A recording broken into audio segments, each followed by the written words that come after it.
Emma and I are coming outside to take care of the chickens, and we're gonna check the duck house to see if there's any eggs in there. We've noticed the ducks have been going in and out of the duck house, so they haven't been sleeping in it at night, but I'm wondering if they've been laying eggs in there. If they are, that would be pretty cool, because it means that we don't have to go digging under the chicken coop for them anymore, which has been the normal, right?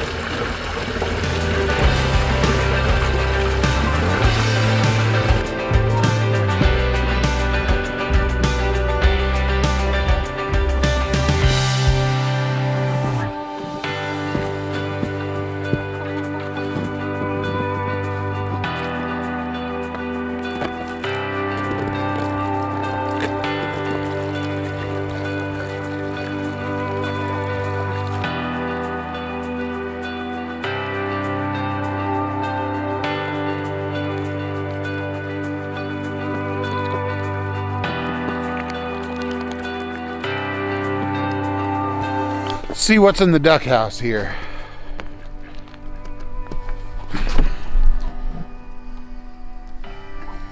Go figure, they're way up in the front corner of the duck house on the opposite side of the clean out door, which is over there. I've got a stick out here that I'm gonna have to use to get them out.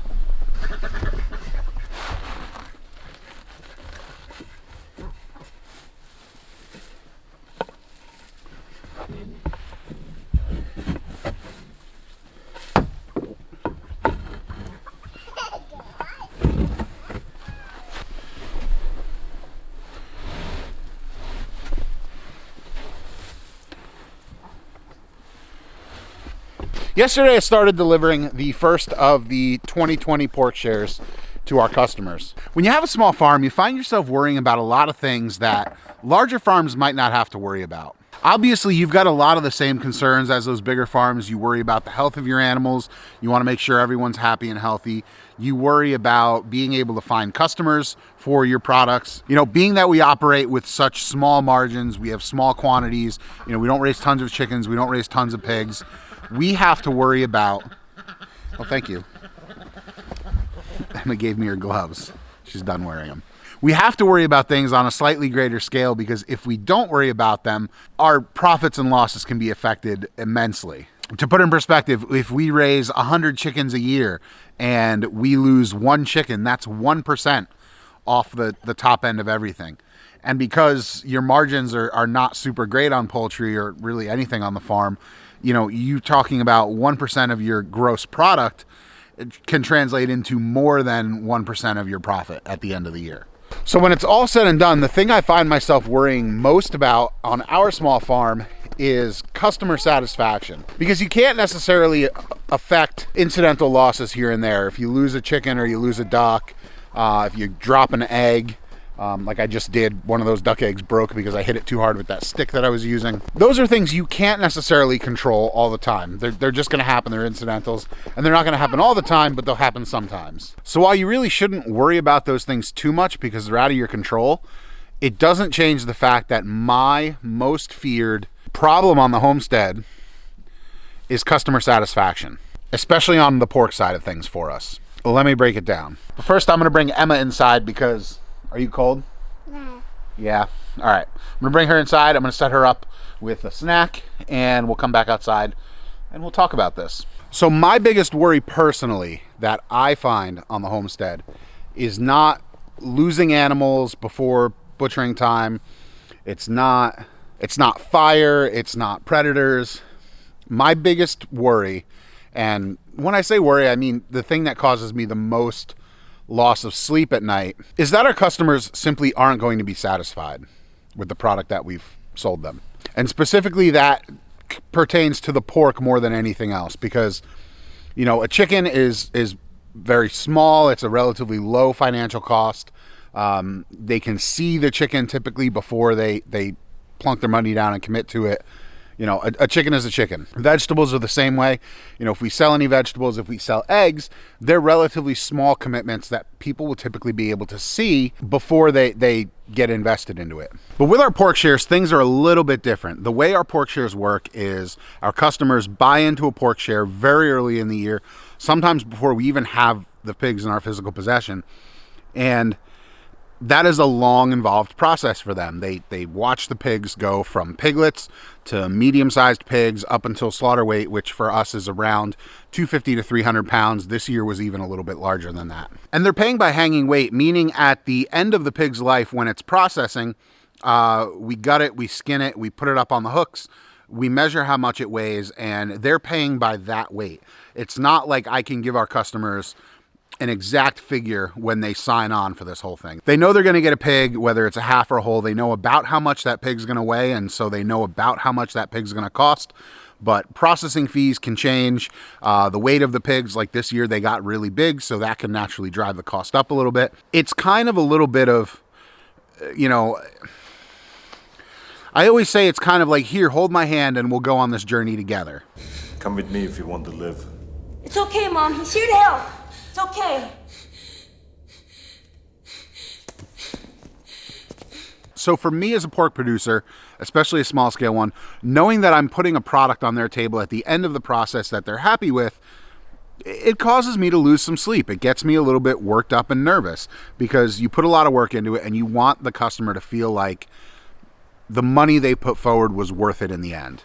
And this year in small scale pig production, like in so many other things, was riddled with uncertainty. And in the end, there were some issues that came up, and the last week I have been an absolute wreck over. If you're not familiar with how we process our pigs here on the farm, I'll give you a brief rundown. We use a mobile butcher, and he comes out to the property, he slaughters the pigs right here on site, and we feel that this is important to us because in the last hours and days of our animals' lives, we don't want to be putting them on a livestock trailer. We don't want to be carting them off to a strange place that they've never been to before. And we don't want them to be seeing strange people. You know, we want to be there. We want to essentially give them the best way out of this life that we can. Now, mobile butchery affords some great benefits. The price is typically a little bit more expensive because of that, but you have complete control over your animals throughout the entire process. You're there, you know they're being treated humanely.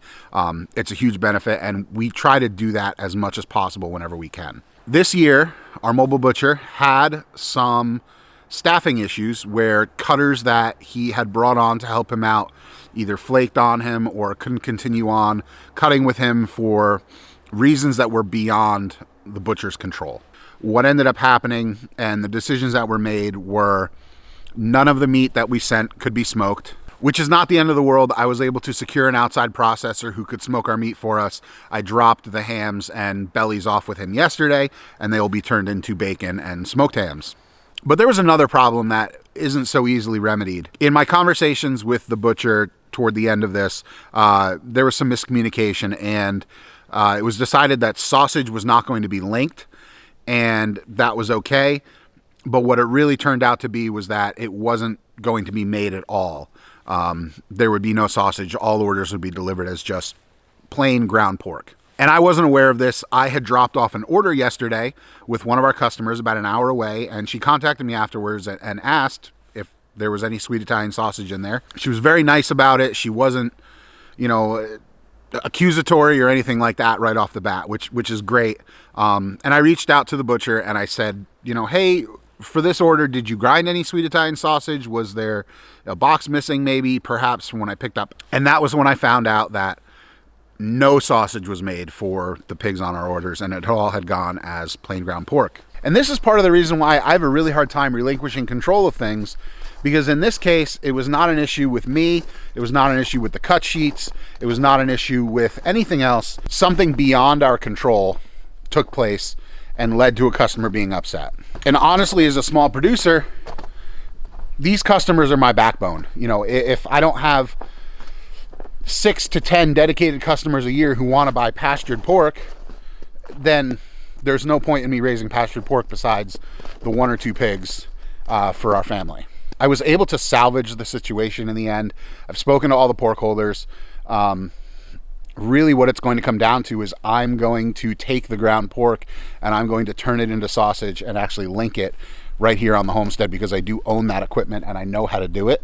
Would I have been happier if it was done on a commercial system where it could be ground through a large horsepower machine and stuffed into a 25-pound hopper and all the sausage could be made at once?